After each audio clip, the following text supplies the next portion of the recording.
Our next speaker is going to bring us back from space onto our planet. I'd like to welcome Amy Pavey to the stage to talk about the mystery of Bimini Road. Amy? There she is. Hi. There you go. Nice. All right. Let's see. Do I need to bring this up a little bit? No. Well, how's that? Can you still see me? All right. Get a little closer. Get a little closer. All right. This talk is already awesome.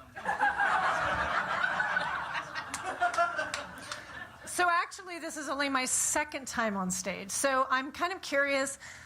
When I talked before, it was earlier in the night. So how many people out there have had one drink? How many people have had 2 drinks? Go for three. 3?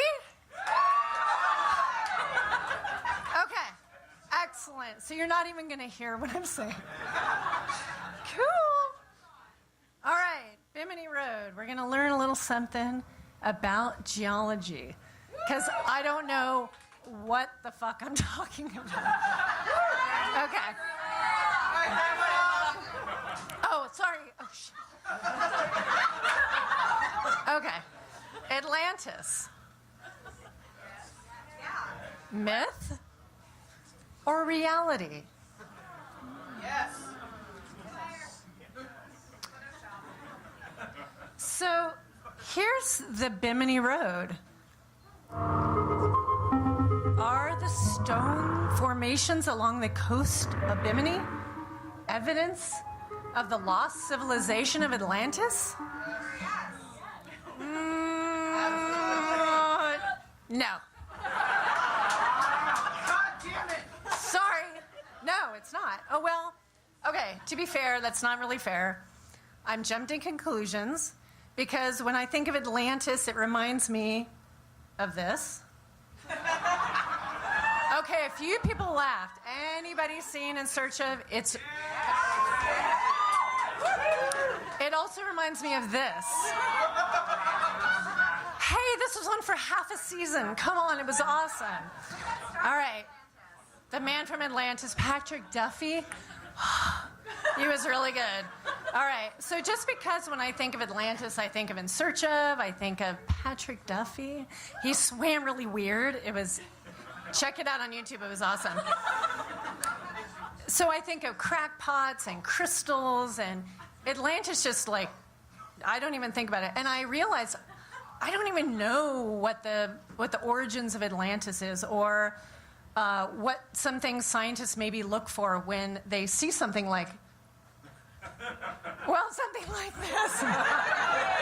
No. When they look at something like the Bimini Road, what do they look for to determine whether it's natural or maybe it is, in fact, evidence of an ancient civilization? Street signs. Well, it could be that, or it could be an anomaly. An anomaly? Drink to the anomaly? All right, I was like working really hard to save up part of my drink. Okay.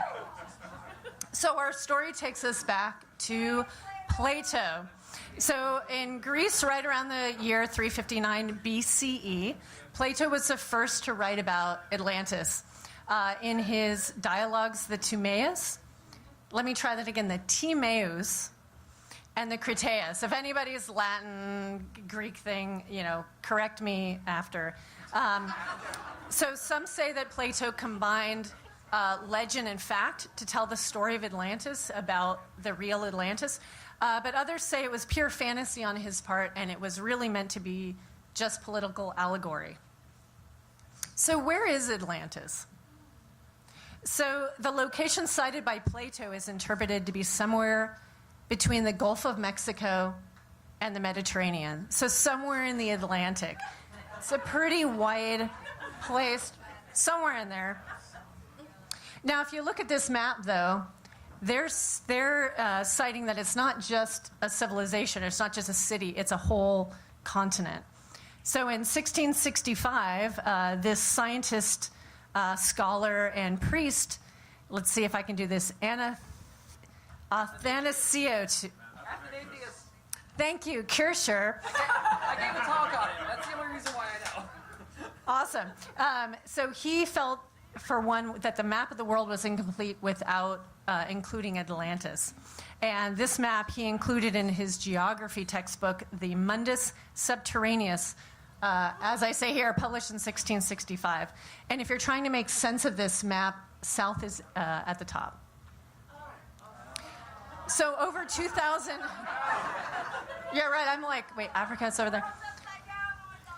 So people were still talking about Atlantis over 2,000 years later. But let's fast forward 300 more years to America and a mystic named Edgar Cayce. You're probably all familiar with the Sleeping Prophet. Edgar Cayce is quite a character, so check him out. There's a lot of information on him, but we're going to look at just his most famous prophecy, which is about Atlantis. So he said this in 1933. Specifically, I want to make sure we cite this carefully. It was in reading... Really?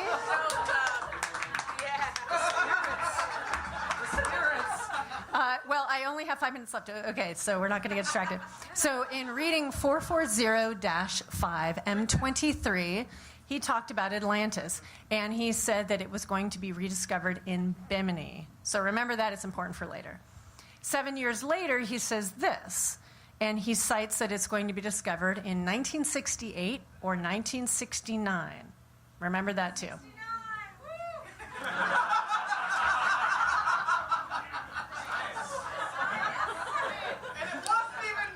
All right.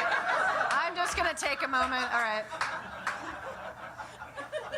All right. So this guy, Dr. J. Manson, I love that name. Manson, I don't know why. Valentine. So he was a zoologist and explorer, and with oceanographer Dmitry Rybakov, they were alerted to a find by some local divers, and it was right on schedule in 1968. And as you can imagine, you can guess, it was off the coast of Bimini. And it was an awe-inspiring find. So they dove down and found large blocks up to 13 feet across in the form of a road that stretched a half a mile along the coast of Bimini in the Bahamas. So you can imagine, Edgar Cayce has said, okay, it's going to be in the Bahamas, it's going to be in 1968 or 1969. He's looking pretty spot on at this point. So that combined with the relative uniformity of these rocks and the linear formation that looks like a road, you can imagine a lot of people are getting really excited about this find, and they think, oh my God, Atlantis, it's really a thing. So there was a geology student, John Gifford, who thought this would be a great theme for his master's thesis. So he was the first scientist to really thoroughly investigate the Bimini Road, and he determined that the formation was natural.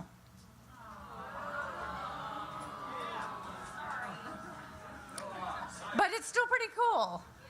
All right. So there was a guy named David Zink who absolutely thought that this was hogwash.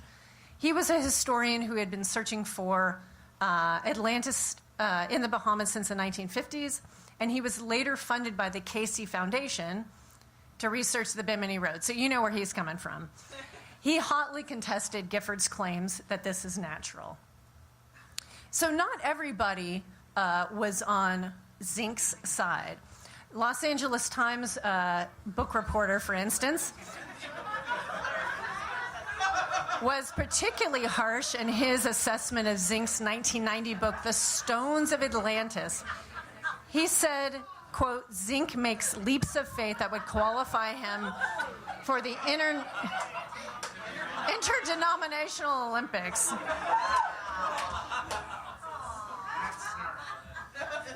So it's pretty good, right? It's really beating up the poor guy, but, you know, he deserved it. So in 1976, well, this is in 1914, but pictured here is a really awesome guy named Eugene Shin. He's a geologist. In 1976, he was working for the U.S. Geological Survey. And with his team, he developed this really cool diver-operated coring device Oh, shit, I'm down to 1 minute. All right. So, oh, sorry. So he had this coring device. The important part of the coring device is that it was relatively inexpensive to operate. So strangely enough, this New Age author, Peter Tompkins, contacted him and said, quote, "I want to get to the bottom of this Atlantis thing. Let's prove the rocks are man-made or natural." So he was a pretty rational guy for a New Ager, right? So after his investigations in 1978, I'm speeding up here, you can tell, Shin published a report in the International Oceanographic Foundation's Sea Frontiers magazine. He determined the Bimini Road was, quote, submerged beach rock. Definitely natural. So I recently, speaking of beach rock, I got a crash course in beach rock geology from the fabulous Christine Escalante. I don't know if she's here tonight, but she was really patient with me, and we had many phone calls, and she really taught me a lot about geology in a very short amount of time. So what's going to follow in the next, 30 seconds, I think, is a very simplified explanation of why the scientists determined that this was natural. So check this out. It's pretty cool. So beach rock forms on beach. Nice. All right. And it happens between the low and the high tide boundaries. The sediment builds layer upon layer with every wave of the ocean. And this building up of rock is called accretion. There's not going to be a quiz, but you never know when you can use this in normal conversation. Accretion. You got it? Accretion. Thank you. In warm areas like the Bahamas, the sand, now I always thought sand was made up of the same things, but in the Bahamas, in warm areas, it's made of calcium carbonate, made of shells of marine animals. And this calcium carbonate is also dissolved in the water, and it acts as a cement to cement together the sedimented sands of the sand. And you get what you see here, a bunch of hard limestone beach rock. So you can see in this illustration that the formation of the beach rock, but I'm getting ahead of myself. So there's a number of factors in the formation of beach rock that make it look man-made, but those same factors, when you understand the science, point to natural causes for this road-like formation with the rocks. So one of them is the formation of joints. So you can see from left to right that you get beach rock that is, again, formed by sedimentation. You get fragments, which form into joints, and that encourages erosion, and you start seeing the development of these different stones, or these separate stones that are pretty uniform. So the thing that's cool about the joints is, this is a lot of it, more information than I know about, is that they happen to naturally develop at right angles, so 90-degree angles. And so when they erode, they form these rectangular-like shapes. So I wanted to go back to the previous image. So you can imagine this is a young bit of beach rock. But once this builds up and it cracks and forms the joints and starts to erode, you can imagine it's going to be in the shape of a road. So another important factor is the lamination. So laminations are small individual layers of the sedimentation as it builds up. And you can see the striations here, and they're very, very detailed. So you can imagine when they create, they do core samples using this device that Eugene Shin developed, that they can compare those, and if they match up, they're going to show that it's one continuous bit of beach rock. So if you quarried the rock, if you cut it out by hand and you put all those rocks aside, and then eventually once you got enough rocks, you made a road, those core samples aren't going to match up. Does that make sense? Yes. Okay. They're not going to match from rock to rock. So the important thing, I was getting ahead of myself. So Eugene Shin did core samples, he compared them, and they matched. So the final mystery is how the rocks came to be beneath 15 feet of water. So we know if they form naturally, they're not going to be underwater because they're supposed to form along the beach. So scientists have an explanation for this. So they know that based on carbon dating, that the rocks are a certain number of years old, And they know that the water level, the sea level rose. So that accounts for about 7 feet of the 15 feet. And then the sand eroded beneath the road, and it settled the full 15 feet. So that's why it's underwater. But this is the fact that a lot of Atlantis believers talk about, because they're like, well, this road is nowhere near a beach, so it can't really be beach rock. So that's the explanation of why it's underwater. So, oh, no, I'm getting ahead of myself again. So the final explanation that I was thinking of in favor... What's that? Drink more. Ignore Jay. All right. Thank you. So the final explanation as to, why, it points to natural formation as opposed to it being made by Atlanteans, is that this exists in other parts of the world, like in Michigan and Tasmania. So the tessellated pavement here just means small squares or blocks, arranged in small squares or blocks. And then here, like, this is natural. So this is part of the very impressive columns of the giant causeway in Northern Ireland. And none of these examples are attributed to ancient civilizations. These are actually jokingly attributed to two warring giants. But I have to back up really quick. So when you understand, when I first looked at this, I was like, mind blown. This is no way this can be natural. But now that we understand about fractures and joint development at 90-degree angles, it's not too much of a leap to say, oh, okay, these joined at 120-degree angles, making these hexagon shapes. That's not too crazy a leap to take. So really the final question is why, in the face of all the scientific evidence, people still want to believe in Atlantis? And that, of course, I'm so far out of time that is not something that I'm going to address now, but it is an interesting topic, and I encourage you to think about that and research that on your own. So, my final thought is that, the Bimini Road, while a natural formation seen in other parts of the world, is an anomaly. I think it's a unique anomaly because it alone is believed to be evidence of the lost civilization of Atlantis.